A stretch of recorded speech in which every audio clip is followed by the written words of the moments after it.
ಸಮಸ್ತ ಕನ್ನಡಿಗರಿಗೆ ನಮಸ್ಕಾರ. ನೀವು ನೋಡ್ತಾ ಇದ್ದೀರಾ ಬಿಪಿ ನ್ಯೂಸ್ ಕನ್ನಡ. ನಾನು ಪೂರ್ಣ. ಬೆಂಗಳೂರಿನ ಐತಿಹಾಸಿಕ ಕರಗ ನಡೆಯುವಂತಹ ದೇವಾಲಯ ಏನಿದೆ ಅಂದ್ರೆ ಧರ್ಮರಾಯ ಸ್ವಾಮಿ ದೇವಸ್ಥಾನದಲ್ಲಿ ಹುಂಡಿಯಲ್ಲಿದ್ದಂತಹ 222 ಗ್ರಾಂ ಚಿನ್ನದ ನಕ್ಲೆಸ್ ಕಳುವಾಗಿದ್ದಂತಹ ಪ್ರಕರಣ ಇದೀಗ ಭಾರಿ ಚರ್ಚೆ ಆಗ್ತಾ ಇರುವಂತದ್ದು. ಒಂದು ಕಡೆ ದೇವಾಲಯದ ಇಒ ಕದ್ದಿದ್ದಾರೆ ಅನ್ನುವಂತಹ ಆರೋಪ ಕೇಳಿ ಬರ್ತಾ ಇದೆ. ಮತ್ತೊಂದು ಕಡೆ ಏನು ಮುಜರಾಯಿ ಇಲಾಖೆ ಅಧಿಕಾರಿಗಳು ಇದರಲ್ಲಿ ಶಾಮೀಲಾಗಿದ್ದಾರೆ. ಸಾಕಷ್ಟು ಲಂಚವನ್ನ ಏನು ತಗೊಳ್ತಾರೆ. ಯಾವುದೇ ಕೆಲಸ ಆಗ್ಬೇಕಂದ್ರೂ ಕೂಡ ಲಂಚ ಕೊಡಬೇಕು, ಕಮಿಷನ್ ಕೊಡಬೇಕು. ಆ ರೀತಿಯಾಗಿ ಒಂದಿಷ್ಟು ಆರೋಪಗಳು ಕೇಳಿ ಬರ್ತಾ ಇದೆ. ಏನಿದು ಪ್ರಕರಣ, ಯಾಕೆ ಇಷ್ಟು ಚರ್ಚೆಗಳಾಗ್ತಾ ಇದೆ, ಏನಾಯ್ತು ಅನ್ನುವಂಥದ್ದನ್ನ ಒಂದು ಸತಿ ನೋಡ್ಕೊಂಡು ಬರೋಣ.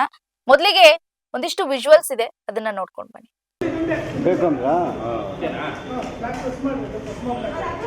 ಸರ್ ಅಲ್ಲಿ ಪ್ಲೇಟಲ್ಲಿ ಐತೆ, ಅದೆಲ್ಲ ತಗೊಳ್ಳಿ. ಉಂಟಿಗೆ ಅಣ್ಣ, ಆ ಬೆಳ್ಳಿ ಎಲ್ಲ ಸುಟ್ಟೋಗ್ಬಿಟ್ಟೈತೆ.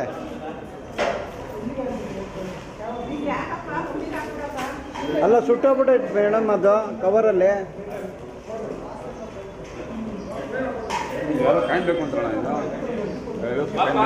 50 ಪೈಸೆ. ಹಾಂ ಬಂದೆ. ಹಾಂ ಅಲ್ಲಿದೆ, ಅವ್ರು ಆಗ್ತಾ ಇದ್ದಾರೆ. ಅಣ್ಣ ಅದು ರೆಡಿ ಮಾಡಿಕೊಟ್ರಣ. ಆ ಕವರ್ ಸುಟ್ಟೋಗೈತೆ, ಬೇರೆ ಕವರ್ ಹಾಕಿ, ಬೇರೆ ಕವರ್ ಹಾಕಿ, ಬೇರೆ ಕವರ್ ಹಾಕೊಳ್ಳೋಣ. ಇದು ಝೂಮ್ ಮಾಡಿ ಅದು ತೆಗಿ. ಹ್ಞೂ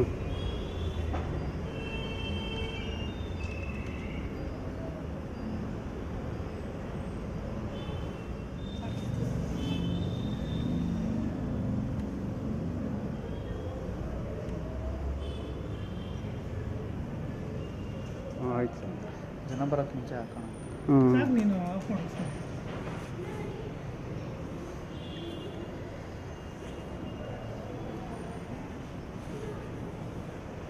ಕ್ಯಾಮ್ರಾ ಆನ್ ಆಗಿರಲಿ, ಆಫ್ ಮಾಡಿಬಿಡ್ರಿ.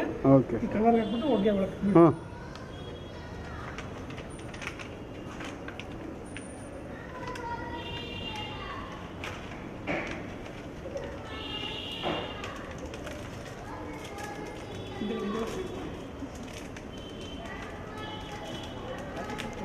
ಏ ಕವರ್ ಓದ್ತಿದ್ದೀರಿ, ಒಂದು ನಿಮಿಷ ಹತ್ರ ಮಾಡಬೇಡ. ಕೈ ಅಡ್ಡ ಬರಬಾರ್ದು ವಿನೋದ್ ಸರ್. ಹಾಂ ಬನ್ನಿ ಹಂಗೆ ಬನ್ನಿ. Okay sir. ಆ ಕಡೆ ಸರ್, ಆ ಕಡೆ ಇರಿ ಸರ್, ಇರಿ ಸರ್. ಬನ್ನಿ ಬನ್ನಿ. ಹಾಂ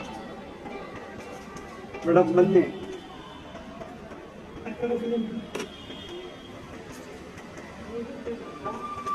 ಹಾಂ ಕಾಣುತ್ತೆ. ಹಾಂ ಹಾಕಿ.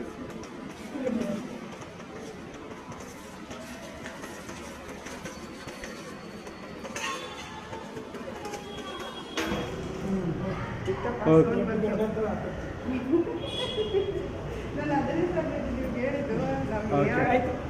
Okay sir. ಆಗಿರಿ ಸರ್, ಆಗಿರಿ ಸರ್, ಆಗಿರಿ. ನೋಡಿ, ಧರ್ಮರಾಯ ಸ್ವಾಮಿ ದೇವಾಲಯದಲ್ಲಿ ನಕ್ಲೆಸ್ ಕಳ್ಳತನ ಆರೋಪ ಏನಿದೆ, ಆ ಆರೋಪ ದೇವಾಲಯದ ಇಒ ಅಂದ್ರೆ ಆಡಳಿತ ಮಂಡಳಿಯ ಒಬ್ಬ ಸದಸ್ಯರೇನಿದ್ದಾರೆ ನಾಗರಾಜ್ ಅನ್ನುವಂತವರ ಮೇಲೆ ಕಳ್ಳತನದ ಆರೋಪ ಕೇಳಿ ಬರ್ತಾ ಇರುವಂತದ್ದು. ಮುಜರಾಯಿ ಇಲಾಖೆ ಅಧಿಕಾರಿಗಳ ಮೇಲೆ ಇದೀಗ ಕಳ್ಳತನ ಆರೋಪ ಕೇಳಿ ಬರ್ತಾ ಇರೋದು ನಿಜಕ್ಕೂ ಕೂಡ ದುರದೃಷ್ಟಕರ ಇದೆ. ಯಾಕಂದ್ರೆ ಅವರು ಎಲ್ಲ ಒಂದಿಷ್ಟು ಜವಾಬ್ದಾರಿಯನ್ನ ನೋಡ್ಕೊಂಡು ಅಲ್ಲಿ ದೇವಾಲಯಗಳ ಕಾರ್ಯಗಳನ್ನ ಮಾಡ್ಬೇಕಿರತ್ತೆ. ಹುಂಡಿ ಎಣಿಕೆ ಆಗಿರ್ಬೋದು, ನೆಕ್ಸ್ಟ್ ಕರಗ ಬರುವಂತ ಸಮಯದಲ್ಲಿ ಏನೆಲ್ಲ ಕೆಲಸಗಳಾಗ್ಬೇಕು, ಎಷ್ಟು ಜನ ದಾನಿಗಳು ಬರ್ತಾ ಇದ್ದಾರೆ, ಎಷ್ಟು ಅಮೌಂಟ್ ಜಮಾ ಆಗ್ತಾ ಇದೆ, ಯಾವೆಲ್ಲ ಪೂಜೆಗಳು ನಡೀತಾ ಇದೆ, ಈ ರೀತಿಯಾದಂತ ಕೆಲಸಗಳನ್ನ ಮಾಡ್ಬೇಕಿರುವಂತದ್ದು. ಮತ್ತೆ ಏನು ಕರಗ ಬಂದವಾಗ ಅಥವಾ ಏನು ಒಡವೆ ವಿಚಾರದಲ್ಲಿ ಬಂದಾಗ ಆತ ಲೆಕ್ಕವನ್ನ ಇಟ್ಬೇಕು, ಜೊತೆಗೆ ಎಲ್ಲರಿಗೂ ತಿಳಿಸ್ಬಿಟ್ಟು ಎಲ್ಲರ ಮುಂದೆ ಕೆಲಸವನ್ನ ಮಾಡ್ಬೇಕಿರುವಂತಹ ಕೆಲಸ ಇಒದ ಆಗಿರತ್ತೆ. ಆದ್ರೆ ಈಗ ಈತನೇ ಹುಂಡಿಯಲ್ಲಿದ್ದಂತ ಚಿನ್ನವನ್ನ ಕಳ್ಳತನ ಮಾಡಿದ್ದಾನೆ ಅನ್ನುವಂತ ಆರೋಪ. ಬೆಂಗಳೂರಿನಲ್ಲಿ ಈ ದೇವಾಲಯದಲ್ಲಿ ಕರಗ ನಡೆಯುತ್ತೆ, ಸಾಕಷ್ಟು ಅದ್ದೂರಿಯಾಗಿ ನಡೆಯುತ್ತೆ. ಆಡಳಿತ ಮಂಡಳಿ ನಿಕಟಪೂರ್ವ ಅಧ್ಯಕ್ಷರು ಸತೀಶ್ ರವರು ಅವರೇ ಕದ್ದಿದ್ದಾರೆ, ನಾಗರಾಜ್ ಅವರೇ ಕದ್ದಿದ್ದಾರೆ ಅನ್ನುವಂತ ಆರೋಪವನ್ನು ಮಾಡ್ತಾ ಇದ್ದಾರೆ. ಇನ್ನು ದೇವಾಲಯ ನಿಮ್ಗೆಲ್ರಿಗೂ ಗೊತ್ತಿರೋ ಹಾಗೆ ತಿಗಳರಪೇಟೆಯ ಶ್ರೀ ಧರ್ಮರಾಯ ಸ್ವಾಮಿ ದೇವಾಲಯ ಇದು.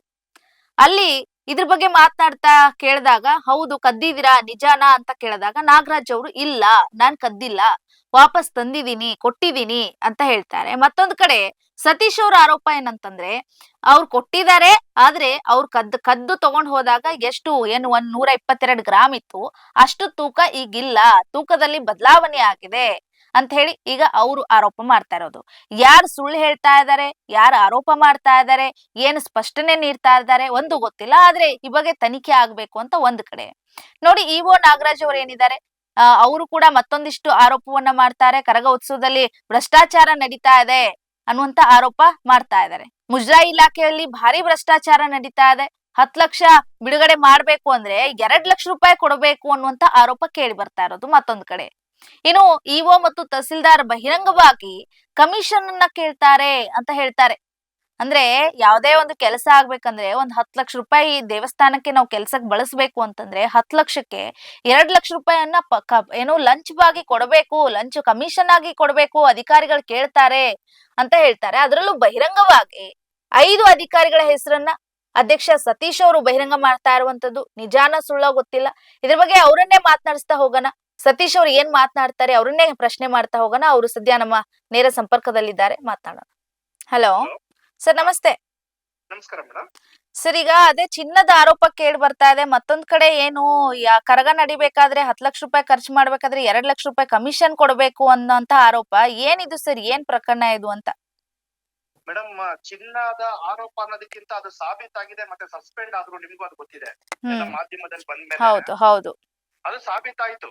ಹ್ಮ್ ಅದು ಎಲ್ಲ ನಿಮ್ಗೆ ಗೊತ್ತಿದೆ. ಹೌದು. ಅಂದ್ರೆ 68 ಗ್ರಾಮ್ ಚಿನ್ನ ನೆಕ್ಲೆಸ್ ನ ಅದು 122 ಗ್ರಾಮ್ ನ ಹ್ಮ್ ಇವ್ರು ತಗೊಂಡೋಗ್ಬಿಟ್ಟು ಹ್ಮ್ ಹ್ಮ್ 4 ದಿವಸ ಬಿಟ್ಟು ತಗೊಂಡ್ಬಂದಿದ್ದು ಸಾಬೀತಾಯ್ತು. ಅದು ಸಸ್ಪೆಂಡ್ ಆಗಿದೆ. ಹಾ ಮತ್ತೆ ಪ್ರತಿ ವರ್ಷ ಬಜೆಟ್ ಅಲ್ಲಿ ಕರಗಕ್ಕೆ ಅಂತೇಳಿ 1.5 ಕೋಟಿ ಇಡೋದು ಅದು ನಿಮ್ಗೂ ಗೊತ್ತು, ನಿಮ್ಮ ಪತ್ರಿಕೆಗಳಲ್ಲೆಲ್ಲ ಬರುತ್ತೆ. ಹೌದು ಹೌದು. ಅದು ಬಿಬಿಎಂಪಿ ಕೊಡೋದು ದೇವಸ್ಥಾನಕ್ಕೆ ಏನಕ್ಕೆ ಅಂತ ಹೇಳಿದ್ರೆ ಬಿಬಿಎಂಪಿ ಜಾಗ ದೇವಸ್ಥಾನದ್ದು, ಇದು ಈ ದೇವಸ್ಥಾನಕ್ಕೆ ಮಾತ್ರ ಸಪರೇಟ್ ಆಗಿ ಮಾಡೋದು. ಮತ್ತೆ ಇದು ವ್ಯವಹಾರ ಅಲ್ಲ, ವ್ಯವಸ್ಥಾಪನಾ ಸಮಿತಿ ಮತ್ತೆ ಬಿಬಿಎಂಪಿ ನಲ್ಲೇ ನಡೆಯೋದು. ಈಗ ಒಂದು 3 ವರ್ಷದಿಂದ ಮುಜರಾಯಿ ಎಂಟ್ರಿ ಆದ್ರೆ ಇದಕ್ಕೆ ಅವ್ರು ಎಂಟ್ರಿ ಆಗ್ಬಿಟ್ಟು ಏನ್ ಮಾಡ್ತಾರೆ, ಇದು ಮುಜರಾಯಿ ದೇವಸ್ಥಾನ, ಅವ್ರು ಕರ್ಗಕ್ಕೆ 1.25 ಲಕ್ಷ ಕೊಡೋದು ವರ್ಷಕ್ಕೆ ಮುಜರಾಯಿ ಅವರು. ಆ 1.25 ಲಕ್ಷನ ನಾವು ಪೂಜಾರಿಗೆ ಕೊಟ್ಬಿಡ್ತೀವಿ. ಅಂದ್ರೆ ಕರಗ ಎತ್ತೋ ಪೂಜಾರಿಗೆ ನೀವು ಒಂದು ಮೈಂಡ್ ಅಲ್ಲಿ ಇಟ್ಕೊಳ್ಳಿ, ಲಕ್ಷಾಂತರ ರೂಪಾಯಿ ಅಂತ ಹೇಳ್ತಾರೆ, ಅವ್ರಿಗೆ ಹೋಗೋದು 1.25 ಲಕ್ಷ ಮುಜರಾಯಿಂದ ವರ್ಷಕ್ಕೆ. ಅದನ್ನ ಅವ್ರಿಗೆ ಕೊಟ್ಬಿಡ್ತೀರಿ. ಈ ಬಿಬಿಎಂಪಿ ಇಂದ ಕೊಡ್ತಾರಲ್ಲ, ನಾವ್ ಅದಕ್ಕೆ ಆಡಿಟಿಂಗ್ ಮಾಡಿ ಲೆಕ್ಕಾಚಾರ ಕೊಟ್ಬಿಡ್ತಾ ಇದ್ರಿ. ಈಗ ಮುಜರಾಯಿ ಎಂಟ್ರಿ ಆದ್ಮೇಲೆ ಒಂದು ಅಧಿಕಾರಿಗಳನ್ನ ನೇಮಕಾತಿ ಮಾಡ್ಕೊಳ್ತಾರೆ ಇವ್ರು. ಪ್ರತಿ ಒಂದಕ್ಕೂ ಬಿಲ್ ಪಾಸ್ ಮಾಡ್ಬೇಕಂತ ಹೇಳಿದ್ರೆ ನಮ್ಗೆ 10 ಲಕ್ಷಕ್ಕೆ 2 ಲಕ್ಷ ಕಮಿಷನ್ ಅಂತ ಕುಸ್ಕೊಳ್ತಾರೆ. ಮತ್ತೆ ಅದನ್ನ ನಾವು ಮಾಡಿಲ್ಲ ಅಂದ್ರೆ, ಈಗ ನಾನೊಬ್ಬ ಧೈರ್ಯವಾಗಿ ಬಂದೆ ಹೇಳ್ದೆ, ನೋಡಿ ನಿಮ್ಗೆ ಗೊತ್ತಿದೆ 1.5 ಕೋಟಿ ಬಜೆಟ್ ಅಲ್ಲಿ ಇಟ್ಕೊಂಡು 2024 ಅಲ್ಲಿ ಮುಜರಾಯಿ ಬಿಲ್ ಮಾಡಿದೆ. ನವೀನ್ ಅನ್ನೋ ಇವು ಬಿಲ್ ಮಾಡ್ತಾರೆ 1.8 ಕೋಟಿ. ಅಂದ್ರೆ ಮುಜರಾಯಿ ಎಲ್ಲ ಗೋರ್ಮೆಂಟ್ ಲೆಟರ್ ಅಲ್ಲಿ ಆ ಡಾಕ್ಯುಮೆಂಟ್ಸ್ ನಮ್ಮ ಹತ್ರ ಇದೆ. ಈ ವರ್ಷ ಅದೇ ನವೀನ್ ಅನ್ನೋ ಅಧಿಕಾರಿ ಕರಗ ಆಗಿ 1 ತಿಂಗಳಾದ್ಮೇಲೆ 40 ಲಕ್ಷದಲ್ಲಿ ಕರಗ ಮಾಡಿದೀರಿ ಅಂತ ಹೇಳಿ ಆ 40 ಲಕ್ಷನ ತಗೊಂಡು, ಅಂದ್ರೆ ಒಂದು ಟೆಂಡರ್ ರೂಪದಲ್ಲಿ ಕೊಟ್ಟಿ ಆ 40 ಲಕ್ಷನ ಅವ್ರು ಟೆಂಡರ್ ಮುಖಾಂತರ ದುಡ್ಡು ತಗೊಂಡು, ಒಬ್ರು ಹೂನಾರ್ದವ್ರು ರವಿ ಅಂತ ಪ್ರತಿ ವರ್ಷ ಮಲ್ಲಿಗೆ ಹೂವಾರ ಅವ್ರು ಕೊಡೋದು, ಅವ್ರಿಗೆ 8 ಲಕ್ಷ ಕರೆದಿ ಕ್ಯಾಶ್ ಕೊಡ್ತಾರೆ. ಪಾಪ ಇವ್ರು ಬಡವರು ಒಪ್ಕೊಂಡ್ಬಿಟ್ರು. ಬೇರೆ ಅವ್ರ ಜಾಗದಲ್ಲಿ ಯಾರಿದ್ರು 8 ಲಕ್ಷ ತಗೊಂಡಿರೋದು ಒಪ್ಕೊಳ್ತಾ ಇರ್ಲಿಲ್ಲ.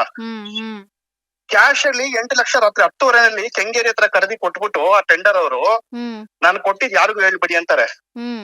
ಆದ್ರೆ ಅವ್ರು ನನಗೆ ಫೋನ್ ಮಾಡಿ ಹೇಳ್ಬಿಡ್ತಾರೆ, ಸರ್ ಈ ತರ 8 ಲಕ್ಷ ಕ್ಯಾಶ್ ಕೊಟ್ರು ಸರ್, ನಂದು 29 ಲಕ್ಷ ಬಿಲ್ ಅಲ್ಲಿ ನಾನ್ ನಿಯತ್ತಾಗಿ ನಿಮ್ ಹತ್ರ ಹೇಳ್ತಾ ಇದೀನಿ ಸರ್ ಅಂತ.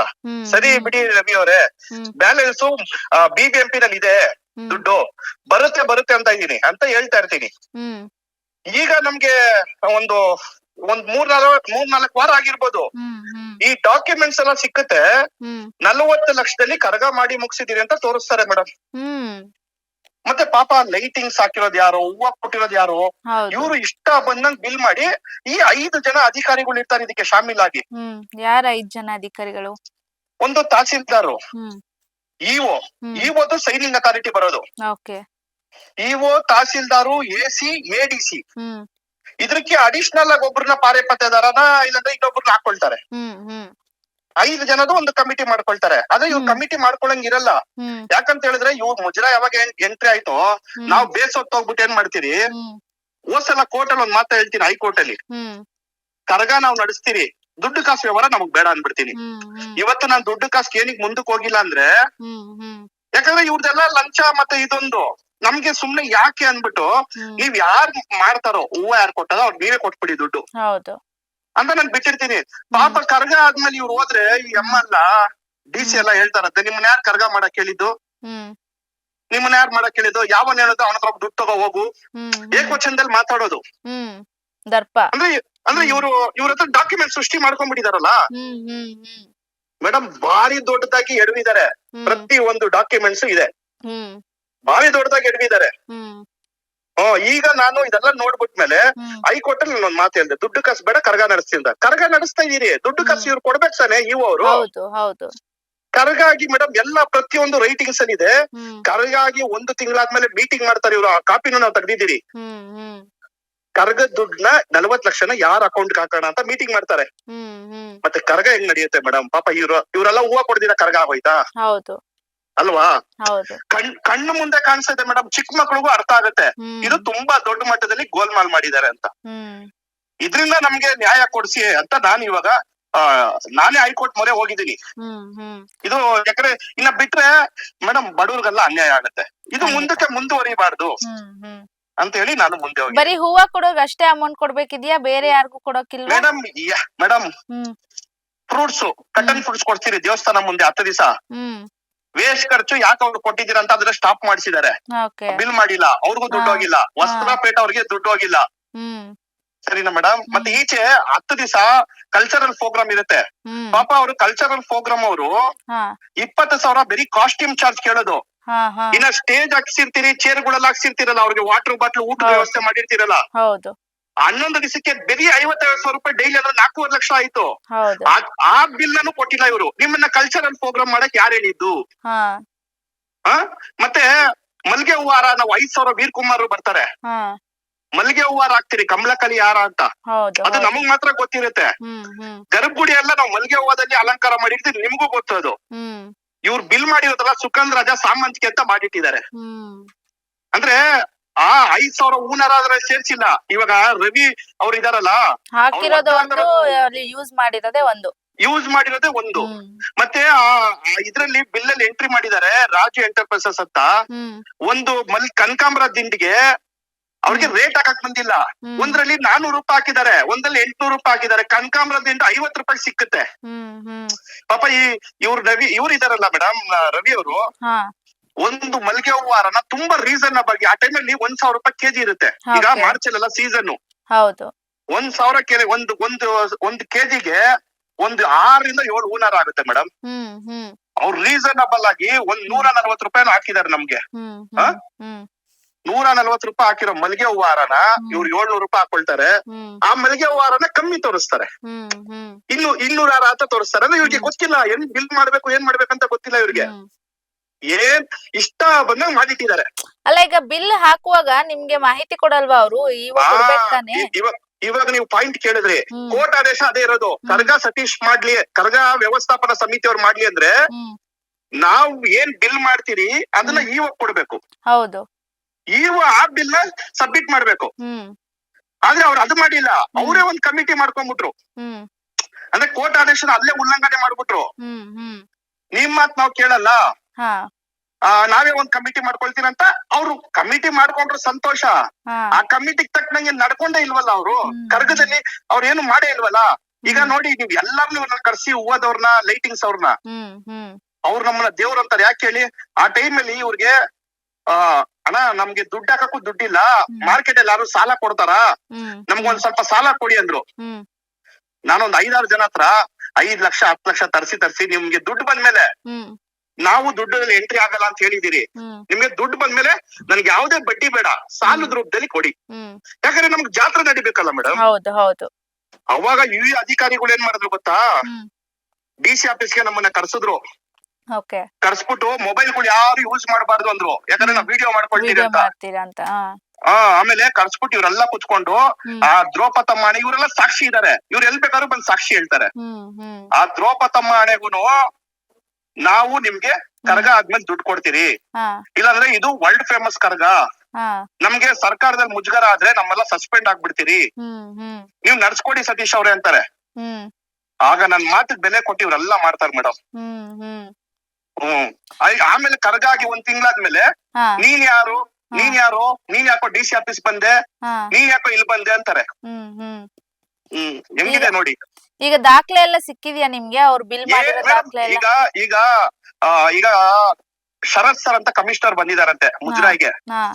ಮೊನ್ನೆ ಇದೆಲ್ಲ ಆದ್ಮೇಲೆ ಅವರು ಕೇಳಿದ್ದಾರೆ, ನೀವು ಕಂಪ್ಲೀಟ್ ದಾಖಲಾತಿಗಳು ಕೊಟ್ರೆ ನಾವು ನ್ಯಾಯ ಕೊಡ್ತೀವಿ ಅಂತ ಹೇಳಿದ್ದಾರೆ.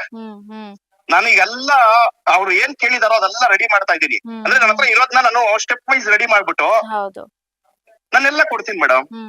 ಈಗ ನಾನು ಹೈಕೋರ್ಟ್ ಹೋಗಿದ್ದೀನಿ ಅಂದ್ರೆ ಈಗ ನನ್ಗೆ ಕೋರ್ಟ್ ಇಂದಾನೆ ಜಯ ಸಿಗ್ತಾ ಇರೋದು 2 ವರ್ಷದಿಂದ. ಇವ್ರು ಒಂದ್ ಕಮಿಟಿ ಇದ್ದಾಗ ಇನ್ನೊಂದ್ ಕಮಿಟಿ ಮಾಡೋದು ತಪ್ಪು. ಮತ್ತೆ ನೋಡಿ ಈಗ ಕರಗ ಹತ್ರ ಬಂತು, ಅದು 50 ಅಡಿ ತೇರು, ಕಬ್ಬಿಣದು ಅದು ಬಾಲ್ ಎಲ್ಲ ಇದೆಲ್ಲ ಹೋಗ್ಬಿಟ್ಟಿರುತ್ತೆ, ಬೇರಿಂಗ್ ಎಲ್ಲ ವರ್ಷ ಫುಲ್ ನಿಲ್ಸಿರ್ತೀರಲ್ಲ. ನಾವು ಅದಕ್ ಮುಂಚೆ 2 ತಿಂಗಳು ಮುಂಚೆನೆ ಟ್ರಯಲ್ ಎಲ್ಲ ಮಾಡ್ತೀರಿ. ನನ್ಗೂ ಬೇಸತ್ತೋಗಿದೆ, ಅಯ್ಯೋ ಬೇಡ ಕಮಿಟಿ, ನನಗ್ ಕಮಿಟಿ ಸವಾಸನೆ ಬೇಡ. ಯಾಕೆ ಹೇಳಿ, ಇಷ್ಟೊತ್ತಿಗೆ ನಾವ್ ಕೈಯಿಂದ ದುಡ್ಡು ಹಾಕಕ್ ಶುರು ಮಾಡ್ಬೇಕು, ನಾವ್ ಕೆಲ್ಸ ಶುರು ಮಾಡ್ಬೇಕು. ಅದ್ ಯಾವ್ದು ಒಂದ್ ವಾರ 2 ವಾರದಲ್ಲಿ ಆಗುವಂತ ಕೆಲ್ಸ ಅಲ್ಲ. ಲಕ್ಷಾಂತರ ಜನ ಸೇರ್ತಾರ ಮೇಡಮ್, ಅಲ್ಲಿ ಯಾರಿಗೆ ಏನೇ ಹೆಚ್ಚು ಕಮ್ಮಿ ಆದ್ರೂ ಮುಜರಾಯಿ ಅವ್ರ ಮೇಲೆ ಕೇಸ್ ಮಾಡಲ್ಲ ಪೊಲೀಸ್ ಅವರು. ಯಾರ ಅಧ್ಯಕ್ಷ ಇರ್ತಾರೋ, ಯಾರ ಕಮಿಟಿ ಇರ್ತಾರೋ ಅವ್ರ ಮೇಲೆ ಕೇಸ್ ಮಾಡೋದು ಪೊಲೀಸ್ ಅವರು. ಏನಯ್ಯ ನಿನ್ ಬಂದೋಬಸ್ತ್ ಕೊಟ್ಟಿದ್ಯಾ, ಏನ್ ಊಟದ ವ್ಯವಸ್ಥೆ ಮಾಡಿದ್ಯಾ, ಬಂದವ್ರಿಗೆ ಹೋದವ್ರಿಗೆ ಏನ್ ನೋಡ್ಕೊಂಡಿದ್ಯಾ ಅಂತ ಪೊಲೀಸ್ ಅವ್ರು ನಮ್ಮನ್ನ ಕೇಳೋದು, ಮುಜರಾಯಿ ಅವ್ರನ್ನ ಕೇಳಲ್ಲ. ಆಮೇಲೆ ಪೊಲೀಸ್ ಅವ್ರದ್ದು ಊಟದ ಯಾಕೆ ಕೇಳ್ತೀರಾ ನೀವು ನಮ್ಗೆ, ಅವ್ರ ಪಾಡ್ಗೆ ಅವ್ರು ಮಾಡ್ಕೊಳ್ಳಿದ್ದಾರೆ. ಹೌದಾ, ನಾವ್ ಅದೆಲ್ಲ ಹೇಳಿಲ್ಲ ಅಂದ್ರೂ ಮತ್ತೆ ಇಲ್ಲಿ ಚಾಕರಿದಾರರ ಮನೆತನದ 48 ಜನ ಬರ್ತಾರೆ. ಇಲ್ಲಿದು ಶಾಸ್ತ್ರ ಸಂಪ್ರದಾಯ ಬೇರೆ ಇದೆ, ನಮ್ದು ರೂಲ್ 58 ದೇವಸ್ಥಾನ ಮೇಡಮ್. ಇಲ್ಲಿ ಯಾವ್ದೇ ಬ್ರಾಹ್ಮಣರು ಪೂಜೆ ಮಾಡಲ್ಲ ನಮ್ ದೇವಸ್ಥಾನದಲ್ಲಿ. ನಮ್ಮ ಪೂಜೆ ವಿಧಿ ವಿಧಾನ ಬೇರೆ. ನಾವು 9 ದಿವಸ ಆ ತಾಯಿನ ಪೂಜೆ ಮಾಡಿದ್ಮೇಲೆ 1 ದಿವಸ ಗಾವಿ ಹಿಡಿತೀರಿ.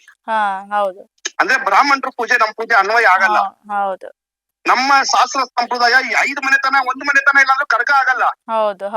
ಅವ್ರವ್ರ ಮನೆತನ ಏನ್ ಅವಾಗ ವಂಶ ಪರಂಪರೆಯಿಂದ ಬಂದಿದ್ದು ಅವ್ರವ್ರೇ ಮಾಡ್ಕೊಂಡ್ ಬರ್ಬೇಕು. ಇವಾಗ ನೀವು ಮಾಡಿಲ್ಲ, ನಾವು ಬ್ರಾಹ್ಮಣರನ್ನ ಕರ್ಕೊಂಡ್ಬಂದ್ ಪೂಜೆ ಮಾಡ್ತೀವಿ ಅಂದ್ರೆ ಇವ್ರು ಜಗಳ ಮಾಡ್ಬೇಕಂತ ಇದಾರ, ಇಲ್ಲಾಂದ್ರೆ ದೇವಸ್ಥಾನ ಉಳ್ಸ್ಕೊಂಡ್ ಹೋಗ್ಬೇಕಂತ ಇದಾರ? ಅಂದ್ರೆ ಎಲ್ಲ ಕಂಪ್ಲೀಟ್ ಅವ್ರ ಕೈಯಲ್ಲೇ ಅಧಿಕಾರ ಸಿಗ್ಬೇಕು. ಅದು ನಮ್ಮ ದೇವಸ್ಥಾನಕ್ಕೆ ಇವ್ರದ್ದು ಅನ್ವಯ ಆಗಲ್ಲ. ಇವ್ರು ಆದ್ರೆ ನಿಧಾನಕ್ಕೆ ಇದ್ ಮಾಡ್ಕೊಂಡ್ ಬರ್ತಾ ಇದಾರೆ ನೋಡಿ. ಅದೆಲ್ಲ ನಾನ್ ಸಹಿಸ್ಕೊಂಡೆ ಮೇಡಮ್. ಯಾವಾಗ ದೇವ್ರ ಒಡವೆನಲ್ಲಿ ಕೈ ಇಟ್ರು ನನ್ಗೆ ಸಹಿಸ್ಕೊಳಕ್ ಆಗಿಲ್ಲ. ಇವ್ರು ನನಗ್ ಗೊತ್ತು, ಇವ್ರ ನನ್ ಮೇಲೆ ಕೇಸ್ ಮಾಡ್ತಾರೆ. ಈಗ ನಾವ್ ಎದುರು ಹಾಕೊಳ್ತಾ ಇರೋದು ಅಧಿಕಾರಿಗಳನ್ನ. ಅವ್ರೊಂದ್ ರೈಟಿಂಗ್ಸ್ ಅಲ್ಲಿ ಏನ್ ಬೇಕಾದ್ರೂ ಮಾಡ್ತಾರೆ. ಆ ದೇವ್ರಿಗಿಂತ ದೊಡ್ಡದ್ ಏನಿಲ್ಲ ಅಂತ ನಾನು ಓಪನ್ ಆಗಿ ಬಂದೆ. ಯಾಕಂದ್ರೆ ಒಬ್ರನ ಈ ತರ ಮುಂದೆ ಬಂದ್ರೇನೆ ಯಾರು ಮುಂದಕ್ಕೆ ನೋಡಿ. ಈಗ ಇದ್ ಮಾಡಿರೋದು ಇಡೀ ಕರ್ನಾಟಕದಲ್ಲಿ ಎಲ್ಲಾ ದೇವಸ್ಥಾನಕ್ಕೂ ಗೊತ್ತಾಯ್ತು, ಮುಂದಕ್ಕೆ ಯಾರು ಮಾಡಕ್ ಹೋಗಲ್ಲ ಈ ತಪ್ಪನ. ಏನಂತೀರಾ ಮೇಡಮ್? ಈಗ ಮುಜರಾಯಿ ಅಧಿಕಾರಿಗಳು ಏನ್ ಹೇಳ್ತಾರೆ, ಈಗ ದಾಖಲಾತಿ ಎಲ್ಲ ತೆಗಿತೀವಿ, ನಾವು ಕೋರ್ಟ್ಗೆ ಹೋಗ್ತೀವಿ ಅಂತ ಹೇಳಿದ್ರೆ ಅವ್ರಿಗೂ ಒಂದ್ ಭಯ ಇರುತ್ತಲ್ಲ, ಏನ್ ಅಂತಿದಾರ ಈಗ? ಮೇಡಮ್ ಅವ್ರಿಗೆ ಭಯ ಇರಂಗಿದ್ರೆ ಯಾಕೆ ಮೇಡಮ್ ಇಷ್ಟೊಂದ್ ತಪ್ಪು ಕೆಲಸ ಮಾಡ್ತಾ ಇದ್ರು? ಅಲ್ಲ ಈಗ ಬಜೆಟ್ ಅಲ್ಲಿ ಇಟ್ಟಿರೋ ದುಡ್ಡನ್ನ 1 ವರ್ಷ 1 ಕೋಟಿ ಬಿಲ್ ಮಾಡ್ತಾರೆ, 1 ಕೋಟಿ 8 ಲಕ್ಷ, ಒಂದ್ ವರ್ಷ 40 ಲಕ್ಷದಲ್ಲಿ ಕರ್ಗ ಮಾಡಿದೆ ಅಂತ ಆ ದುಡ್ಡನ್ನ ತಗೊಳ್ತಾರಂದ್ರೆ ಇವ್ರಿಗೆ ಎಷ್ಟು ಮಟ್ಟಿಗೆ ಭಯ ಭಕ್ತಿ ಇಲ್ಲ ಅಂತ ಗೊತ್ತಾಯ್ತಲ್ಲ ಮೇಡಮ್. ಅದ್ ಎಲ್ಲಿ ಹೋಯ್ತು ಅಂತ ಕೇಳ್ಬೇಕಲ್ಲ ನೀವು. ಅಲ್ಲ ಏನಕ್ಕೆ ಹೋಯ್ತು ಅಂತ ಹೇಳಿದ್ರೆ ಇವ್ರಿಗೆ ಕೊಡ್ತಾರೋ ಸರ್ಕಾರ ಸಪೋರ್ಟ್. ಏನ್ ಕೇಳಿ, ಒಂದ್ ಅಧಿಕಾರಿ ಅಂದ್ರೆ ಒಂದು MLAಗಳು ಮಿನಿಸ್ಟರ್ಗಳು ದೇವಸ್ಥಾನಕ್ಕೆ ಸಂಬಂಧಪಟ್ಟವ್ರನ್ನು ಕೇಳ್ಬೇಕು. ಹೌದಪ್ಪ ಹೆಂಗ್ ಮಾಡಿದ್ರಿ ಕರ್ಗದಲ್ಲಿ ಬಂದ್ ಹೇಳಿದ್ರಲ್ವಾ, ನೀವ್ ಮಾಡಿ ಕರ್ಗ, ನಾವ್ ಕರ್ಗ ಆದ್ಮೇಲೆ ನಿಮ್ ಜೊತೆ ನಿಂತ್ಕೊಳ್ತೀರಿ ಅಂತ. ಇವತ್ ನಿಂತ್ಕೊಂಡ್ರ ಮೇಡಮ್ ಯಾರನ? ಅಲ್ವಾ? ಒಂದು ನ್ಯಾಯ ನೀತಿ ಇರ್ಬೇಕು. ಯಾರ್ ಮೇಡಮ್ ಇವತ್ ಇರ್ತೀರಿ, ನಾಳೆ ಹೋಗ್ತೀರಿ. ನ್ಯಾಯ ನೀತಿನೇ ಸತ್ತೋಗ್ಬಿಟ್ಮೇಲೆ ಇದು ಕಣ್ಮುಂದೆ ಗೊತ್ತಾಗ್ತಾ ಇದೆ ಮೇಡಮ್, ಏನೇನ್ ಮಾಡ್ತಾ ಇದಾರೆ. ಸರಿ, ನಾವ್ ಇವಾಗ ಒಂದ್ ಮಾತು ಹೇಳ್ತೀನಿ ಮೇಡಮ್. ಈಗ ಅಷ್ಟು ಜನಕ್ಕೆ ದುಡ್ಡು ನಾನು ಇವಾಗ ನಾವೆಲ್ಲ ಸಾಲ ಸೋಲ ಎಲ್ಲ ಕೊಡ್ಸಿದೀನಿ, ಪರವಾಗಿಲ್ಲ, ಇನ್ನೊಂದ್ ಸ್ವಲ್ಪ ಎಲ್ಲ ಪೆಂಡಿಂಗ್ ಇದೆ, ನಾವ್ ಕೊಟ್ಬಿಡ್ತೀರಿ. 40 ಲಕ್ಷದಲ್ಲಿ ಕರ್ಗ ಮಾಡೋಣ ಅಂತ ಮಾಡಿದೀರಲ್ಲ, ವಿಜೃಂಭಣೆ ಕರ್ಗ ಅಂತ, ಇದಕ್ ಮೇಲೆ 40 ಲಕ್ಷದಲ್ಲೇ ಕರ್ಗ ಮಾಡಿ. ನಾನು ಅವ್ರ ರೂಟಲ್ಲೇ ಹೋಗ್ತೀನಿ ಮೇಡಮ್. ನನ್ ದೇವಸ್ಥಾನಕ್ಕೆ 1 ಕೋಟಿ ನನ್ನ ತಾಯಿ ಕೊಟ್ಟೆ ಅಂತ ಅನ್ಕೊಂಡ್ಬಿಡ್ತೀನಿ. 40 ಲಕ್ಷದಲ್ಲೇ ಇವ್ರು ಕರ್ಗ ಮಾಡ್ಲಿ. ಮತ್ತೆ ಇನ್ನೊಂದು, ನಾವು ಜನಾಂಗ, ಸರಿನಾ, ಇವ್ರ ದುಡ್ಡೇ ಕೊಡೋದು ಬೇಡ, ನಾವು BBMPಗೆ ದೇವಸ್ಥಾನ ಜಾಗ ಕೊಟ್ರಿ ಅಂತ ನಮ್ಗೇನು ನಮ್ಮನೆ ಜಾಗ ಅಲ್ಲ ಅದು. ನಮ್ಗೆ ಮೈಸೂರು ಮಹಾರಾಜರಿಗೂ ನಮ್ ದೇವಸ್ಥಾನಕ್ಕೂ ಭಾರಿ ದೊಡ್ಡ ನಂಟು. ಇದೆಲ್ಲ ಮೈಸೂರು ಮಹಾರಾಜರು ಆಗ ಕೊಟ್ಟಿರೋದು ಮೇಡಮ್. ನಾವೆಲ್ಲ ರೈತರು. ಯಾಕಂದ್ರೆ ನಾವ್ ಇದಿರಲ್ಲ, ನಾವು ವನ್ನಿಕುಲ ಕ್ಷತ್ರಿಯ ತಿಗುಳ್ರು ಅಂತಿರಲ್ಲ, ನಾವೆಲ್ಲ ರೈತರು. ನಮಗೆ ಅವಾಗ ನಾವು ಶಾಸ್ತ್ರ ಸಂಪ್ರದಾಯ ಮತ್ತೆ ನಾವು ಇದೊಂದು ನಂಬಿಕೆ ಇದೆಯಲ್ಲ, ಇದನ್ನ ಪಾಲಿಸ್ಕೊಂಡು ಹೋಗ್ತೀರಿ. ಮತ್ತೆ ನಾವು ನಿಯತ್ಗೆ ಜೀವ ಕೊಡಂತ ಜನಾಂಗದವರು. ಈಗ ಇದು ಚರ್ಚೆ ಆಗ್ತಾ ಇದೆ, ಸುದ್ದಿ ಆಗ್ತಾ ಇದೆಯಲ್ಲ, ಇದ್ರ ಬಗ್ಗೆ ಅಧಿಕಾರಿ ಅಂದ್ರೆ ರಾಮಲಿಂಗಾರೆಡ್ಡಿ ಅವ್ರು ಏನಾದ್ರು ಮಾತನಾಡಿದಾರ? ನಿಮ್ಮನ್ನ ಸಂಪರ್ಕ ಮಾಡೋ ಪ್ರಯತ್ನ ಆಯ್ತಾ? ಮೇಡಮ್ ಅವರು ನನ್ನ ಹತ್ರ ಇನ್ನ ಮಾತಾಡಿಲ್ಲ. ಆದ್ರೆ ನಮ್ಗೆ ಯಾವತ್ತು ನಾನು ಹೇಳ್ತೀನಲ್ಲ ಮೇಡಮ್, ನಮ್ಗೆ ಡೈರೆಕ್ಟ್ ಆಗಿ ಅವ್ರು ಯಾವತ್ತು ತೊಂದ್ರೆ ಕೊಟ್ಟಿಲ್ಲ. ನಮ್ಗೆ ರಾಮಲಿಂಗಾರೆಡ್ಡಿ ಸರ್ ಆಗಿರ್ಬೋದು ನೋಡಿ, ನಮ್ಗೆ ಯಾವ್ದೇ ಸರ್ಕಾರ ಬಂದ್ರು ಮೇಡಮ್, ಆಗ ಕೋಟ ಶ್ರೀನಿವಾಸ್ ಪೂಜಾರಿ ಸರ್ ಇದ್ರು, ಮುಜರಾಯಿ ಮಿನಿಸ್ಟರ್ ಆಗಿದ್ರು, ಶೋಭಾ ಕರಂದ್ಲಾಜೆ ಮೇಡಮ್ ಆಗಿದ್ರು, ಸರಿನಾ? ಬಿಜೆಪಿ ಆಗ್ಲಿ ಕಾಂಗ್ರೆಸ್ ಆಗ್ಲಿ ನಮ್ಗೆ ತೊಂದ್ರೆ ಕೊಟ್ಟಿಲ್ಲ. ಇಲ್ಲಿ ಏನಂದ್ರೆ ಅಧಿಕಾರಿಗಳಿಗೆ ಫುಲ್ ರೈಟ್ಸ್ ಕೊಟ್ರಲ್ಲ. ನೀವು ಎಲ್ಲಾದ್ರಲ್ಲೂ ಮುಜರಾಯಿ ಅಂತಲ್ಲ, ನೀವ್ ಎಲ್ಲಾದ್ರಲ್ಲೂ ನೀವು ಅಬ್ಸರ್ವ್ ಮಾಡ್ತಾ ಇದೀರಾ. ಪ್ರತಿದಿನ ನ್ಯೂಸ್ ಅಲ್ಲಿ ಏನ್ ಬರ್ತಾ ಇದೆ, ಅಧಿಕಾರಿಗಳು ಹೇಳದೆ ನಡೀತಾ ಇರೋದು. ಅವರು ಇಲ್ಲ ಇದು ಕೋತಿ ಎಲ್ಲ ನಾಯಿ ಅಂದ್ರೆ ಒಪ್ಕೋಬೇಕು ಜನ. ಗೊತ್ತಾಯ್ತಾ ಮೇಡಮ್? ಕಣ್ಮುಂದೆ ಕಾಣ್ತಾ ಇದೆ. ಅವ್ರು ಅಂದ್ರೆ ಅವ್ರಿಗೆ ಯಾಕೆ ಇಷ್ಟು ರೈಟ್ಸ್ ಕೊಟ್ಟಿದ್ದೀರಾ ನೀವು? ಅಲ್ಲ, ಈಗ ಬೆಂಕಿ ಇಲ್ದೆ ಹೊಗೆ ಆಡೋದಿಲ್ಲ ಅಲ್ವಾ? ಮೇಲ್ನೋಟಕ್ ಕಾಣಿಸ್ದೇ ಇರ್ಬೋದು, ಬಟ್ ಆದ್ರೂ ಯಾರು ಕಾಣಿಸ್ದೇ ಸಪೋರ್ಟ್ ಇದ್ದಾಗ್ಲೇ ಅವ್ರಷ್ಟು ದೊಡ್ಡ ತಪ್ಪು ಮಾಡ್ತಾರೆ. ಇವಾಗ ನೀವ್ ಹೇಳಿದ್ರಲ್ಲ, ಸರ್ಕಾರ ಏನೀಗ ಅವ್ರಿಗೆ ಅಷ್ಟು ಕೊಟ್ಬಿಟ್ಟು ನೀವು ಮುಜುಗರಕ್ಕೆ ಹೋಗ್ತಾ ಇದೀರಾ. ಸರ್ಕಾರ ಈಗ ಮುಜುಗರಕ್ಕೆ ಹೋಗ್ತಾ ಇದೆ ಮೇಡಮ್. ಈಗ ಮೊನ್ನೆ ಅಬಕಾರಿದಾಗಿರ್ಬೋದು, ಮತ್ತೊಂದಾಗ್ಲಿ, ಈಗ ಅವ್ರೇನ್ ತಪ್ಪು ಮಾಡಿದಿರಂತ ಬರ್ತಾ ಇಲ್ಲ. ಅದೆಲ್ಲ ಮಾಡ್ತಾ ಇರೋದು ಯಾರು? ಕೊಟ್ಟಿರೋ ಅಧಿಕಾರಿಗಳಿಗೆ ರೈಟ್ಸ್. ಅವ್ರು ಏನೇ ತಪ್ಪು ಮಾಡಿದ್ರು ನೀವು ಓಕೆ ಮಾಡ್ತೀರಾ? ಫೈಲು ನಿಮ್ ಹತ್ರ ತಗೊಂಡ್ಬರ್ತಾರ, ತಪ್ಪು ಮಾಡಿ ನೀವ್ ಓಕೆ ಮಾಡ್ತೀರಾ? ನೀವ್ ಕೇಳಿ ಆಗ, ಹೇಗಪ್ಪ ನೀನು ಹೋದ್ಸಲ 1,08,00,000 ಬಿಲ್ ಮಾಡಿದ್ಯಾ ನೀನೆ ಸರ್ಕಾರದ ಲೆಟರ್ ಅಲ್ಲಿ, ಈ ಸಲ 40 ಲಕ್ಷ ಹೆಂಗಪ್ಪ, ಇದು ತಪ್ಪಲ್ವಾ ಅಂತ ಕೇಳ್ಬೋದಲ್ವಾ ಇವ್ರು? ಅಂದ್ರೆ ಕಣ್ಮುಂದೆ ಕಾಣುತ್ತಲ್ಲ ಮೇಡಮ್. ಈಗ ಸಸ್ಪೆಂಡ್ ಮಾಡುವಾಗ ದತ್ತಿ ಇಲಾಖೆ ಬೇರೆ ಏನೋ ಆದೇಶ ಹೊರಡಿಸ್ಲಿಲ್ವಾ? ಇದ್ರ ಬಗ್ಗೆ ಏನು ಹೇಳಿಲ್ವಾ ನಿಮ್ಗೆ? ಮೇಡಮ್ ಈಗ ಅದೇ ಅವ್ರು ಸಸ್ಪೆಂಡ್ ಮಾಡಿ ಇದ್ರ ಮೇಲೆ ತನಿಖೆಗೆ ಹಾಕೊಂಡಿದಾರಂತೆ ಅಷ್ಟೇ. ಅದು ಸಂತೋಷ. ನೋಡ್ತೀವಿ ಅಂತ. ಅಲ್ಲಲ್ಲ, ಅದು ಸಂತೋಷ. ಅಂದ್ರೆ ಒಂದೇನ್ ಗೊತ್ತಾ ಮೇಡಮ್, ಈಗ ನಾವ್ ಇದನ್ನ ತೆಗ್ದಿ ತೋರ್ಸಿಲ್ಲ ಅಂದ್ರೆ ಆ ಒಡವೆ ಬರ್ತಾ ಇರ್ಲಿಲ್ಲ. ನಾನು ಆರ್ಟಿ ಹಾಕಿಲ್ಲ ಅಂದ್ರೆ ಸತ್ಯವಾಗ್ಲೂ ದೇವಸ್ಥಾನಕ್ಕೆ ಒಡವೆ ಬರ್ತಾ ಇರ್ಲಿಲ್ಲ. ಅದು ಜೋಬೆಲ್ ಹೋಗ್ತಾ ಇತ್ತು.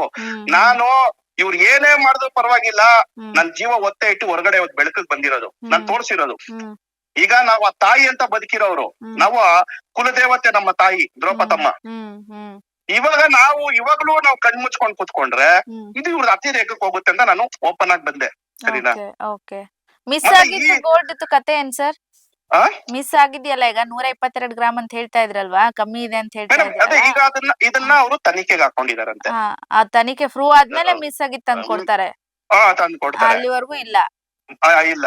ಆದ್ರೆ ಇನ್ನ 36,000 ದೇವಸ್ಥಾನ ಇದೆಯಲ್ಲ, ಆ ದೇವಸ್ಥಾನಕ್ಕಲ್ಲ ಒಂದು ಮೆಸೇಜ್ ಏನ್ ಹೋಯ್ತಂದ್ರೆ, ಇದಕ್ ಮೇಲೆ ಯಾವ್ದೇ ಯಾವ್ದೇ ಮುಜರಾಯಿ ಆಗಿರ್ಬೋದು, ಪ್ರತಿಯೊಬ್ರು ಯಾರೇ ಆಗಿರ್ಬೋದು, ಪೂಜಾರಿ ಆಗಿರ್ಬೋದು, ಕಮಿಟಿ ಆಗಿರ್ಬೋದು, ಯಾರೇ ಆಗ್ಲಿ ದೇವಸ್ಥಾನ ಒಡವೆ ಮುಟ್ಟೋದಕ್ಕೆ ಹಿಂದೆ ಮುಂದೆ ನೋಡ್ತಾರೆ. ಅದೆಲ್ಲ ಮಾಧ್ಯಮ ಸಹಕಾರ ಅಷ್ಟೇ ಅಲ್ವಾ? ಓಕೆ ಸರ್, ಥ್ಯಾಂಕ್ ಯು ತಮ್ಮೆಲ್ಲ ಮಾಹಿತಿಗಾಗಿ. ನಾವು ಚರ್ಚೆ ಮಾಡ್ತೀವಿ ಇದ್ರ ಬಗ್ಗೆ, ನೋಡೋಣ ಮುಂದಿನ ದಿನಗಳಲ್ಲಿ.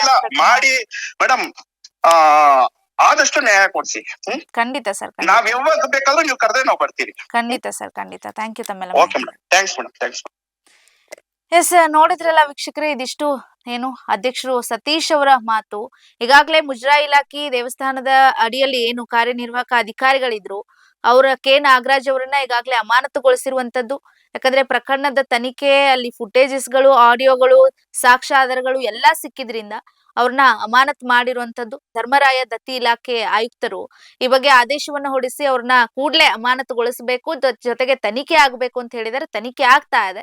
ಆದ್ರೂ ನೋಡಿ, ಅಷ್ಟು ವರ್ಷದಿಂದ ಕೆಲಸ ಮಾಡ್ತಿರ್ತೀರಾ, ಜೊತೆಗೆ ಈಗ ಅವ್ರು ಹೇಳ್ತಾ ಇರೋದೇನಂದ್ರೆ ಅಲ್ಲಿ ಲಕ್ಷ ದುಡ್ಡು ಬರುತ್ತೆ ಕರಗ ನಡ್ಸೋದಕ್ಕೆ, ಆದ್ರೂ ಕೂಡ ನಮಗ್ ಸಿಗ್ತಾ ಇಲ್ಲ ಅಮೌಂಟು. ಕೇವಲ 40 ಲಕ್ಷ ರೂಪಾಯಲ್ಲೇ ಮುಗಿಸ್ಬಿಟ್ಟಿದ್ದಾರೆ ಇವರು. ಬಿಲ್ ಅನ್ನ ಹಾಕಿದ್ದಾರೆ.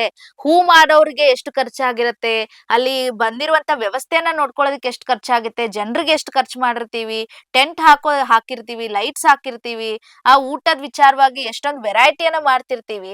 ಇದೆಲ್ಲ ಮಾಡಿದ್ದಕ್ಕೂ ಅಮೌಂಟ್ ಯಾರು ಹಾಕಿಲ್ಲ. ಮೇನ್ ಈಗ ಹಬ್ಬದ ಸೀಸನ್ ಇರೋದ್ರಿಂದ ಹಬ್ಬ ಬಂದಾಗ್ಲೇ ಅವ್ರು ಕರಗ ಮಾಡ್ತಿರ್ತಾರೆ, ಜೊತೆಗೆ ಮದುವೆ ಸಮಾರಂಭಗಳು ನಡೀತಾ ಇರತ್ತೆ. ಆ ಸಮಯದಲ್ಲಿ ನಮ್ಗೆಲ್ರಿಗೂ ಗೊತ್ತಿರೋ ಹಾಗೆ ಕೇವಲ ಹಬ್ಬ ಬಂದ್ರೇನೆ ಗಗನಕ್ಕೆ ಆಗತ್ತೆ ರೇಟು. ಅಂತದ್ರಲ್ಲಿ ಮದುವೆಗಳು ಸ್ಟಾರ್ಟ್ ಆಗುತ್ತೆ, ಒಂದಿಷ್ಟು ಕಾರ್ಯಕ್ರಮಗಳು ಸ್ಟಾರ್ಟ್ ಆಗುತ್ತೆ, ಸೀಸನ್ ಸ್ಟಾರ್ಟ್ ಆದಾಗ ಹೂವಿನ ಬೆಲೆ ಬರೀ ಮಾತಾಡೋದಕ್ಕಲ್ಲ, ತಗೊಳಕ್ಕೂ ಹಿಂದೆ ಮುಂದೆ ನೋಡ್ಬೇಕು, ಆ ರೀತಿ ಆಗಾಗತ್ತೆ. ಅಂತದ್ರಲ್ಲಿ ಕರ್ಗಕ್ಕೆ ಎಷ್ಟು ಎಷ್ಟು ಇದು ಬೇಕಾಗತ್ತೆ, ಹೂ ಬೇಕಾಗತ್ತೆ ಹೇಳಿ. ಕೇವಲ ಏನ್ ಒಂದೆರಡ್ ಹಾರ ಹಾಕ್ಬಿಟ್ರೆ ಸಾಕಪ್ಪ, ದೇವ್ರು ಒಂದು ಚೆನ್ನಾಗ್ ಕಾಣಿಸಿದ್ರೆ ಸಾಕಪ್ಪ ಅನ್ನೋ ಹಾಗಿಲ್ಲ. ಕರ್ಗವನ್ನ ಮಾಡೋದೇ ಮೇನ್ ಅಲ್ಲಿ. ಅವ್ರೇನ್ ತಲೆ ಮೇಲೆ ಹೊತ್ಕೊಂಡು ಅದೆಲ್ಲ ಮಾಡ್ತಾರೆ, ಅದು ಮೇನ್ ಇರೋದೇ ಹೂಗಳಿಂದ ಮಾಡೋದು. ಆ ಹಿಂದೆಗಡೆ ಅಲಂಕಾರ ಆಗಿರ್ಬೋದು, ಸಂಪೂರ್ಣ ದೇವಸ್ಥಾನದ ಅಲಂಕಾರ ಆಗಿರ್ಬೋದು, ಬೀದಿಗಳಲ್ಲಿ ಅಲಂಕಾರ ಆಗಿರ್ಬೋದು, ಅದೆಲ್ಲದಕ್ಕೂ ಎಷ್ಟು ಹೂ ಖರ್ಚಾಗತ್ತೆ. ಆ ಸಮಯದಲ್ಲಿ ಜಾಸ್ತಿ ಇದ್ರು ಕೂಡ ಇವ್ರು ಕಮ್ಮಿ ಎಲ್ಲಿ ಸಿಗುತ್ತೆ ಅಲ್ಲಿ ಹೋಗಿ ಹೂವನ್ನ ತಂದಿರ್ತಾರೆ.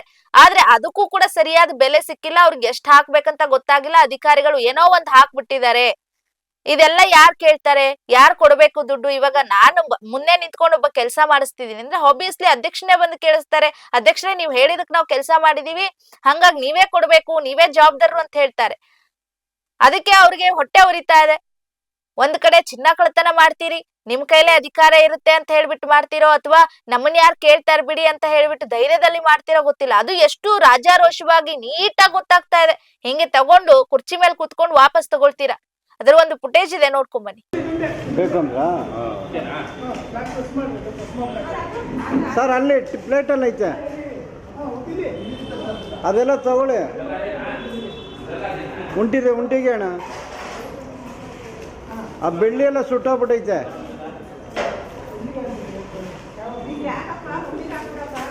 ಅಲ್ಲ ಸುಟ್ಟೋಗ್ಬಿಟ್ಟೈತೆ ಮೇಡಮ್, ಅದು ಕವರಲ್ಲಿ. ಕಾಯ್ಬೇಕು ಅಂತಲ್ಲ, 50 ಪೈಸೆ. ಹಾಂ ಬಂದೆ.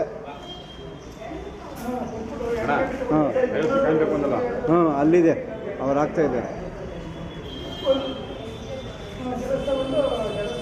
ಅಣ್ಣ ಅದು ರೆಡಿ ಮಾಡಿಕೊಟ್ರಣ. ಆ ಕವರ್ ಸುಟ್ಟೋಗೈತೆ, ಬೇರೆ ಕವರ್ ಹಾಕಿ, ಬೇರೆ ಕವರ್ ಹಾಕೊಳ್ಳೋಣ. ಅವ್ರು RTI ಹೋದ್ರು, ಅದರ ಪ್ರಕಾರ ದೂರನ್ನ ಕೊಟ್ರು. ದೂರ್ ಕೊಟ್ಟಾದ್ಮೇಲೆ ಆಚೆ ಬಂತು ಪ್ರಕರಣ. ಆದ್ರೆ ಇನ್ನೂ ಕೂಡ ಪ್ರೂವ್ ಆಗಿಲ್ಲ. ಕಮ್ಮಿ ಆಗಿದ್ಯೋ ಏನು, 122 ಗ್ರಾಮ್ ಇದೆಯಲ್ಲ ಅದ್ರಲ್ಲಿ ಕಮ್ಮಿ ಆಗಿದೆಯಾ ಇಲ್ವಾ ಅಂತ ಅದು ಕೂಡ ಪ್ರೂವ್ ಆಗಿಲ್ಲ. ಆದ್ಮೇಲೆ ನೋಡೋಣ ಅನ್ನುವಂಥದ್ದು. 68 ಗ್ರಾಮ ಏನು 68 ಗ್ರಾಮ್ ಅಷ್ಟೇ ಹುಂಡಿಯಲ್ಲಿ ಹಾಕಿದ್ದಾರೆ, ನಕ್ಲೆಸ್ಸು, ದೇವಿ ನಕ್ಲೆಸ್ಸು ಅಂತ ಹೇಳ್ತಾರಲ್ಲ, ಅದು ಕೂಡ ಇನ್ನು ಕನ್ಫರ್ಮ್ ಆಗಿಲ್ಲ. ಸಾಕ್ಷಿ ಇದೆ ಅಂತ ಹೇಳ್ತಾರೆ, ಆದ್ರೆ ಫುಟೇಜಸ್ ಅಲ್ಲಿ ಇದೆ ಅವ್ರು ತಗೊಂಡಿರೋದು. ಆದ್ರೆ ಇಷ್ಟೇ ಗ್ರಾಮ್ ಇದೆ, ಇಷ್ಟೇ ಇದೆ ಅನ್ನೋದಂತ ಗೊತ್ತಿಲ್ಲ. ಅದನ್ನ ತನಿಖೆ ಮಾಡ್ತಾರಂತೆ ಸತೀಶ್ ಹೇಳೋರ ಪ್ರಕಾರ. ಇನ್ನು ಇದ್ರ ಬಗ್ಗೆ ಮಾತನಾಡೋದಕ್ಕೆ ಹೂವಿನ ಮಾರಾಟಗಾರರಿದ್ದಾರೆ ರವಿಚಂದ್ರನ್ ಅವರು. ಅವ್ರೇನ್ ಮಾತನಾಡ್ತಾರೆ ಕೇಳಿಸ್ಕೊಳ್ಳಿ. ಹಲೋ ಸರ್, ನಮಸ್ತೆ. ನಮಸ್ತೆ ಮೇಡಮ್. ಇಷ್ಟೊತ್ತು ನಮ್ ಜೊತೆಗೆ ಸತೀಶ್ ಅವ್ರು ಮಾತನಾಡಿದ್ರು. ನಿಮ್ಗೆ ಅಮೌಂಟ್ ಬರ್ಬೇಕು ಅದು ಇದು ಅಂತ ಹೇಳ್ತಾ ಇದ್ರು. ಏನಿದೆ ಸರ್ ಮಾಹಿತಿ, ಹೆಚ್ಚಿನ ಮಾಹಿತಿ? ಈಗ ಒಂದ್ ಕಡೆ ಸಸ್ಪೆಂಡ್ ಅಂತೂ ಆಗಿದೆ ವಿಚಾರವಾಗಿ, ಬಟ್ ಕೇಳ್ ಬರ್ತಾ ಇರೋದೇನಂದ್ರೆ ಅಮೌಂಟ್ ಗಳು ಕ್ಲಿಯರ್ ಆಗಿಲ್ಲ, ಬಿಲ್ ಕ್ಲಿಯರ್ ಆಗಿಲ್ಲ, ಭ್ರಷ್ಟಾಚಾರ ನಡೀತಾ ಇದೆ, 10 ಲಕ್ಷಕ್ಕೆ 2 ಲಕ್ಷ ಕಮಿಷನ್ ಕೇಳ್ತಾರೆ ಅನ್ನುವಂತ ಆರೋಪ ಸರ್. ಏನ್ ಹೇಳ್ತೀರಾ ಅದ್ರ ಬಗ್ಗೆ? ಹ್ಞೂ ಮೇಡಮ್, ಈ ತರ ಆದ್ರೆ ಎಲ್ಲಿಗೆ ಎಲ್ಲಿ ಹೋಗೋದ್ ಮೇಡಮ್ ನಾವು? ನಮ್ಗೆ ಇನ್ನ 21 ಲಕ್ಷ ಕಾಸು ಬರ್ಬೇಕು ಮೇಡಮ್. ಇದು ಕೇವಲ ಒಂದು ಕರ್ಗದಷ್ಟೇನಾ ಅಥವಾ ಹಳೇದು ಬಾಕಿ? ಈ ವರ್ಷದ್ದೇ ಮೇಡಮ್. ಅದೇ ಹೋಯ್ತಲ್ಲ ಮೇಡಮ್, 1 ವರ್ಷದ್ದೇ ಮೇಡಮ್. 1 ವರ್ಷದ್ದು. ಹ್ಞೂ ಮೇಡಮ್. ಏನ್ ಹೇಳ್ತಾರೆ ಮುಜರಾಯಿ ಇಲಾಖೆ ಅಧಿಕಾರಿಗಳು? ಏನ್ ಹೇಳ್ತಾರೆ ಮೇಡಮ್, ಮಾಡಿಸ್ಕೊಳ್ಳೋ ಗಂಟ ಮಾಡಿಸ್ಕೊಂಡ್ಬಿಟ್ಟಿ, ಇವಾಗ ನೀವ್ ಮಾಡು ಅಂತ ಹೇಳಿದ್ ಯಾರು ಅಂತ ಹೇಳ್ತಾರೆ ಮೇಡಮ್. ಫಸ್ಟ್ ದಿವಸ ಮುಂಚೆ 3 ದಿವಸ ಮುಂಚೆ ಕರೆದಿದ್ರು ಮೇಡಮ್. 1 ತಿಂಗಳು ಮುಂಚೆನೂ ಕರೆದಿಲ್ಲ ಮೇಡಮ್. 3 ದಿವಸ ಮುಂಚೆ ಕರೆದ್ಬಿಟ್ಟು ಮಾಡಿ ಅಂತ ಮಾಡಿಸ್ಬಿಟ್ಟು ADC ಅವರು, AC ಅವರು, ಇಒ ಅವರು, ತಹಸೀಲ್ದಾರ್ ಅವರು 4 ಜನ ಕುತ್ಕೊಂಡು DC ಆಫೀಸ್ ಅಲ್ಲಿ ಒಂದ್ ಮೀಟಿಂಗ್ ಮಾಡಿ ನಮ್ನೆ ಕರ್ಸಿ ನೀವ್ ಮಾಡಿ, ಅವಾಗೂ ನಾವ್ ಮಾಡಲ್ಲ ಅಂತೀವಿ ಮೇಡಮ್. ಇವಾಗ 40 ಲಕ್ಷಕ್ಕೆ ಕರ್ಗ ಮುಗಿಸಿದೀನಿ ಅಂತಾರಲ್ಲ ಮೇಡಮ್, ಅವತ್ತು ದಿವಸ ಇಷ್ಟಕ್ಕೆ ಮಾಡಿ ಅಷ್ಟಕ್ಕೆ ಮಾಡಿ ಅಂತ ಹೇಳ್ರ ಮೇಡಮ್. ನಿಮ್ 40 ಲಕ್ಷಕ್ಕೆ ಮುಗಿಸಿದಾರೆ ಅಂತ ಹೇಳಿ ಗೊತ್ತಾಗಿದ್ಯಾ ಅವಾಗ? ಹ್ಞೂ ಮೇಡಮ್, ಇದು ಇವಾಗ ಒಂದು 2-3 ತಿಂಗಳು ಮುಂಚೆ ಮೇಡಮ್. ಅವಾಗೇ ನಾವು ಸತೀಶ್ ಶಾರದಾ ಬಂದು ಏನ್ ಸರ್ ಇದು ನನ್ನೇ 29 ಲಕ್ಷ ಚಿಲ್ಡ್ರ ಆಗಿದೆ, ಇವ್ರೆ 40 ಲಕ್ಷಕ್ಕೆ ಕರ್ಗ ಮುಗಿಸಿದಾರೆ ಅಂದ್ರೆ ಹೆಂಗೆ ಸರ್? ಯಾವ ತರ ಇದು ಸರ್? ಅವ್ರೇ ಬರಕ್ ಹೇಳಿ ಸರ್. 700 ರೂಪಾಯಿ 1 kg ಮಗು. ಒಂದ್ ಹಾರ, ಒಂದ್ kg 6 ಹಾರ ಆಗುತ್ತೆ ಮೇಡಮ್. ಹೌದು. ಈ ಕೂಲಿ ಕೊಡೋದು, ಇನ್ನ ಅವ್ರಿಗೆ ಕಟ್ಟೋರ್ ಕೊಡೋದು ಏನ್ ಮೇಡಮ್ ಲೆಕ್ಕ?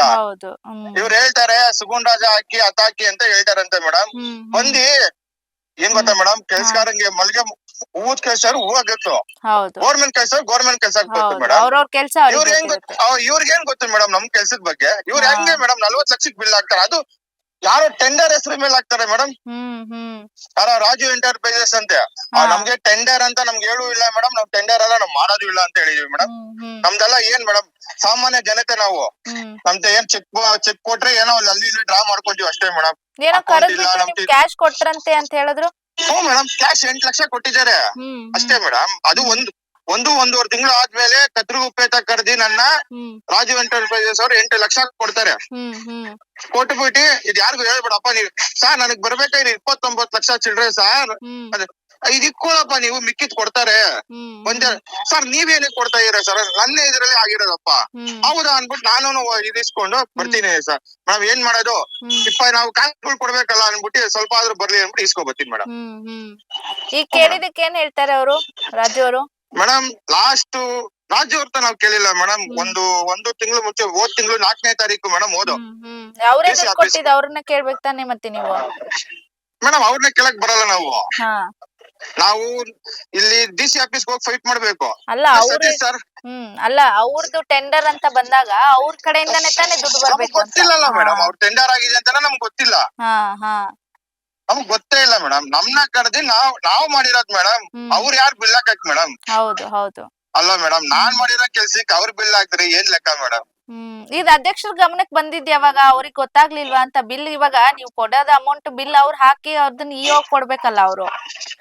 ಮೇಡಮ್ ಅರ್ಥ ಆಗಿಲ್ಲ ಮೇಡಮ್.